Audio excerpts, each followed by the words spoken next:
Hey everyone, this is Rain. Today I'm going to be doing 20 Warriors questions by ButterflyIdentity, who created this as a tag. Obviously I wasn't tagged, but I decided what the hey, let's have some fun. So let's get into it with question number 1.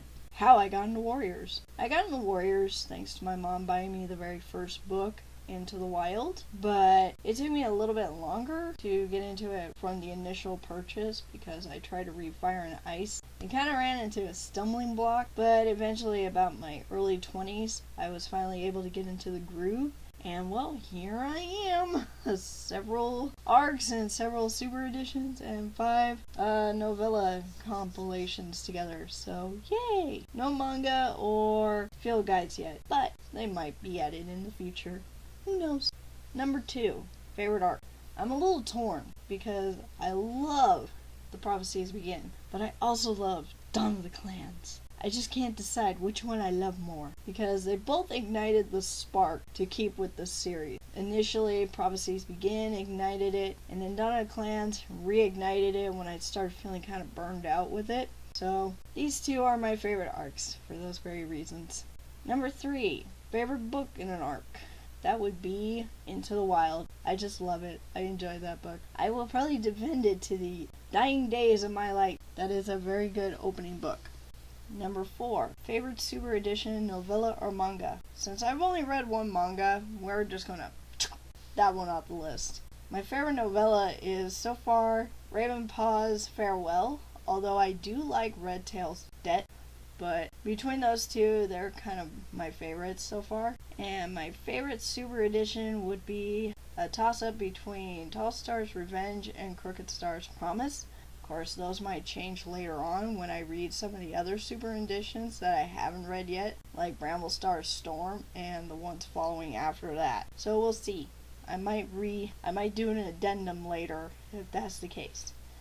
Number 5, favorite clan. River Clan and Wind Clan. I love these clans. They're adorbs. I want to hug them. Shadow Clan can go live in the shadows where it belongs, and Thunder Clan can get the heck over itself. I'm tired of Thunder Clan. Even though Thunder Clan's got some of my favorite cats in it, I still think Thunder Clan just needs to get over itself. It is not the great be-all and end-all. Just saying. Overrated clan. Number 6, favorite main character. This would be a tie between Hollyleaf and Greywing. I just really enjoyed reading their arcs. I just really enjoyed them as characters as well. Yes, they're flawed. Yes, one is a murderess, but I still enjoy them. And I also enjoy that Greywing perfectly matches my feelings of claustrophobia when I'm under trees or underground. And I was like, this is really the first time I've had a cat that did this since Tall Star's Revenge, but was actually in an arc, which is more likely to get read than a super edition, so that was very nice. Least favorite main character. Number 7, by the way. Clear Sky. I just imagine all my least favorite characters from any genre, any books that I've read over the years. They're on a football field, and Clear Sky just grabbed the ball of being my least favorite, shot all the way across the end field, hopped over the fence into the parking lot beyond to make sure he kept that ball. Well, him and another character from another series, it's like they're battling for that ball as to which one I dislike the most. Why they want to do that, I have no idea, but they just really want to keep egging it on. Gotta have that stupid ball. Number 8, most aesthetically pleasing cat. I'm just gonna cheat and say any that are tabbies or tuxedos. Any of those particular pelt styles, I love them, no matter what. Even if it's one of my least favorite cats. Just saying.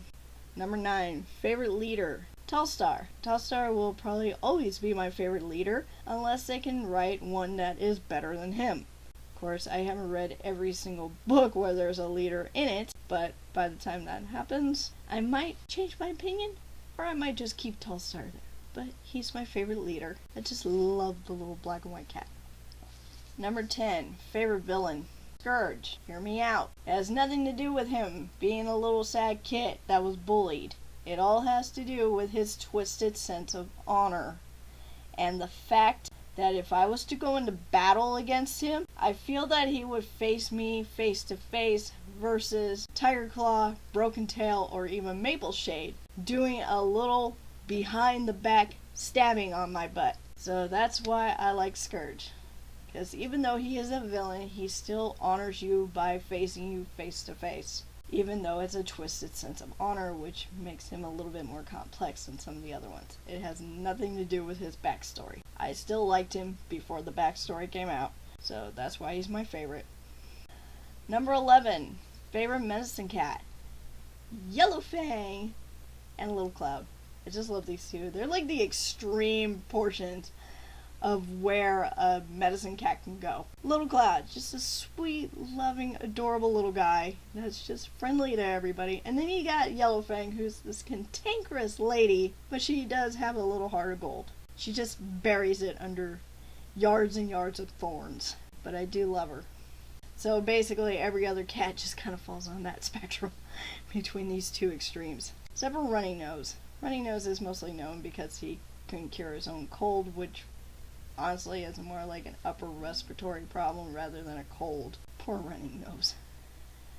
Number 12, overrated character. I'm probably going to get a lot from this one. Blue Star. Blue Star to me is overrated. With her decision making, her madness, whatever you want to go at, she is covered to death.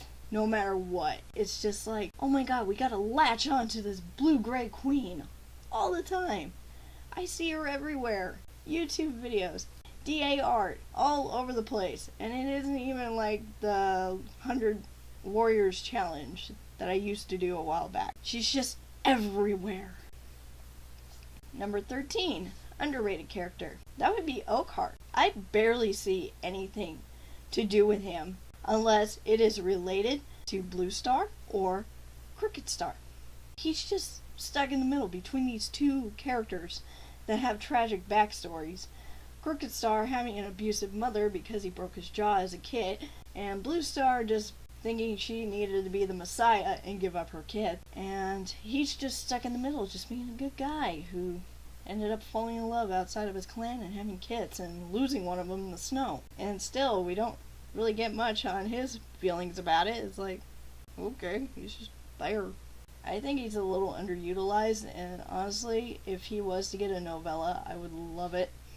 That would be nice if he got a novella for himself. Just to kind of explain his feelings and emotions going on during Crooked Star's promise and involving Blue Star giving up the kids. Because you don't really get his emotions about it other than from her perspective or from Crooked Star's perspective. And those are kind of limited because they're not around him 24/7. So, yeah. Number 14, favorite minor character, Longtail. I love this little brat. I just love him. He's so adorable. It's like, my little personal brat. And it probably helps that he is a tabby too. But since day one, even when he's just being this mean, spiteful little brat to Fireheart, when he first comes in, I'm just like, you're cute. You're adorable. And it's funny that you got your butt handed to you by a kitty pet who hasn't even had official warrior training. It's great. You're my favorite now. Enjoy. And he just became more cemented as my favorite when he ended up in the Elder's Den. Because he got blinded by a bunny rabbit. And then they had to smash him with a tree. I swear. Number 15, favorite pairing. F3. 3. That would be Holly Leaf and Fallen Leaves, Ravenpaw and Barley, and Turtletail and Greywing. I just love these pairings. They're just cute, and they're very supportive of each other, and they're just adorable. I just love them. Even though one's gay and one's a chick with a ghost, they're adorable. I just love them. Number 16, least favorite pairing. Probably yet another one that's going to give me a lot of hate. Bring it. Gray Stripe and Silver Stream. I do not like these two. I think they're spoiled brats, and they really ticked me off. I thought Dovewing and Tigerheart's relationship kind of ticked me off. It's like, no, they're actual teens. Gray Stripe and Silver Stream are essentially adults that are acting like kids, and I wanted to smack the both of them. It's like, grow up. You're from two different clans. You're the daughter of a clan leader. Stop it. And you, Gray Stripe, you are risking your friend's life over a piece of tail. Grow up. Tiger Claw is not a cat to be messed with. And you keep wanting to push them buttons for a piece of tail. Number 17. Favorite friendship. That would be Thunder and Lightning Tail. I just really love their relationship with each other. It's so cute when they name battle moves after each other. And I also like pre-Silverstream and Ravenpaw leaving for the farm. Ravenpaw, Firepaw, and Graypaw as a friend group. They're just an awesome little friend group. Awesome team when they do care about each other. And then Ravenpaw gets sent off to the farm to protect his life. You know, they're risking a lot to get him out of the clan that is turning hostile to him. So Firepaw is #1 best friend in the first book.